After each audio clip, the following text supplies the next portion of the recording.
to the home folder. There is nothing in it, of course. There we go. So I am as Adam, and I can enter its home folder of Adam without any problems of whatsoever. There's nothing in it because we haven't really created anything there, but that doesn't really matter. We are able to create a user and set the password expiration and do configuration of such kind. Let's go ahead and exit this, become random guy once again, clear the screen. I will now log out of the system. So log out here. And just give me a moment. It is a virtual machine after all. Do not expect your virtual machines to fly. Very soon I'm going to get a new laptop with a ton load of more RAM, so it's going to work. And there you go. It's Adam Warlock. Please keep in mind that Adam Warlock is not the username. That is the name of the new user. If I go ahead and do this, I can type in the password here and log in, but if I go into not listed, it's going to ask me for a username, and this is what you will be prompted to type in the terminal, as I've showed you just a second ago. If I type in Adam, sign in. Now I'm asked for a password. Type it in. It's signing me in, and very soon we will become Adam. We're not going to get all of his superpowers, but we will become Adam on our system. We don't really need his powers because we have root access to the system and we are omnipotent anyway.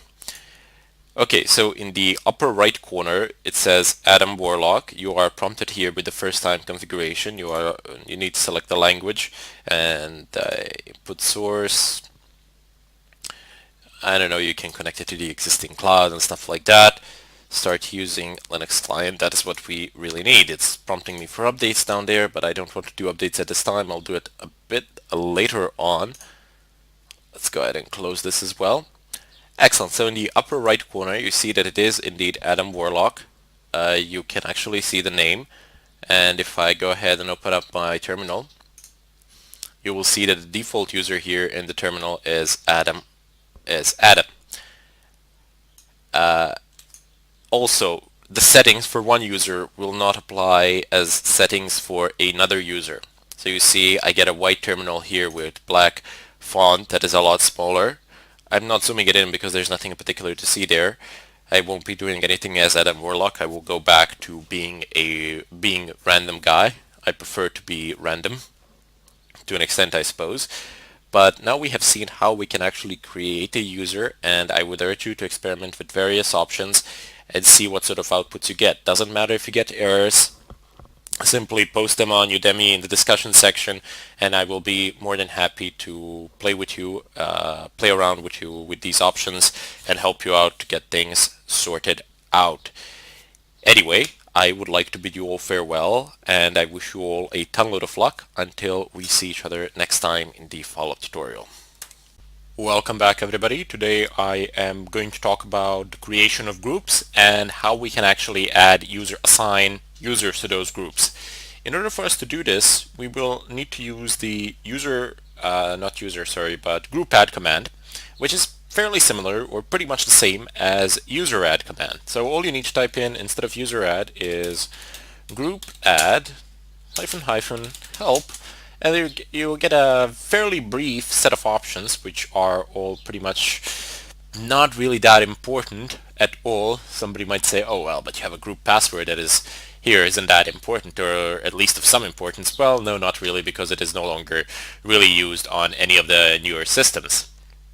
Anyway, one thing that might be of interest to you is actually this file here, which is the configuration file for the defaults. If we go ahead and take a look at that file, let's see, login defs. Here you can see all the parameters that are specified that are to be created or to be set, would be a more precise way to say it, during the default user creation, or group creation. So you have create home.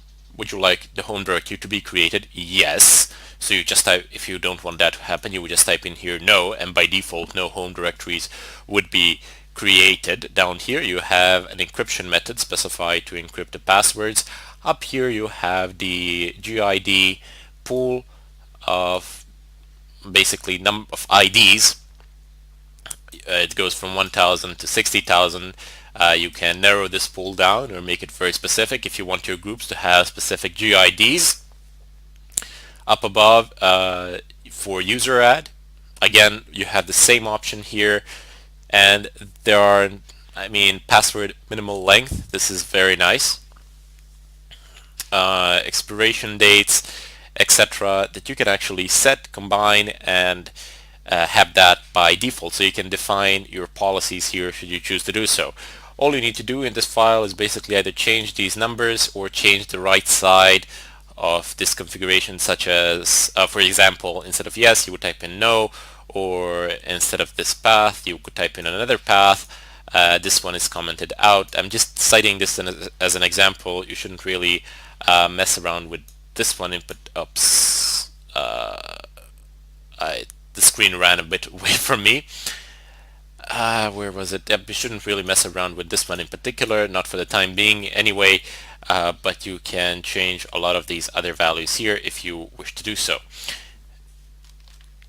I'm going to give you a bit of nausea now because I spanned the screen all the way down. Doesn't really matter. Let's go ahead and clear it. So in order to create groups, we would need to type in group add. And how shall we name these groups? I mean, there are ways of naming them, of course. Usual way would be like this. So marketing and group add. What shall the second group be? Sales. And group add. What shall the third one be? The third one can be, I don't know, let's not create a third one because I already have a considerable amount of groups for testing purposes here, and my imagination has unfortunately ran out of meaningful names. If you want to see the list of all groups, you can go ahead and type in cat. So they are located in this file, etc. group, press enter, and there you go. So I have already, let me just go ahead and, I have already assigned Adam to have its secondary group as G1. So it already exists here. A key note here to mention is that you will only be able to see secondary groups for users. So this is the username, and then you can have all the users here which are assigned to this secondary group. If you want to see the primary group of a particular user, you can do it in the etc passw file. So cat etc passw d. This is too much. Let's go ahead and clear the screen. Grep Adam x1003. Will this work? Yep, it will. So we have Adam, who is a group of 1006. You don't know which group that is, you just know it's GID, and it's not very useful. I suppose you can do this like cat etc group and then grep 1006, and you will see that that's a group sheep.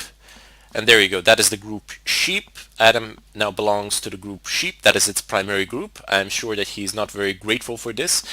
I have done some previous testing prior to this tutorial. Adam's original group was 1003 if I'm not mistaken. But during the process of my testing, I have assigned him to group 1006. Do not worry, I will show you how to do this in a moment. It's not that big of a deal. But this way of figuring out who belongs, who is in which group or something of a kind is not very effective, right? I mean, you have to go through two separate files, and in one file you have the primary group, in another file you have the secondary groups, and then you have the list of users belonging to that secondary group. Not a very efficient thing. What you want to do is clear the screen first, type in ID Adam, and here you have a clear overview of everything. You can see that the user ID is 1003. The primary group is 1006 sheep.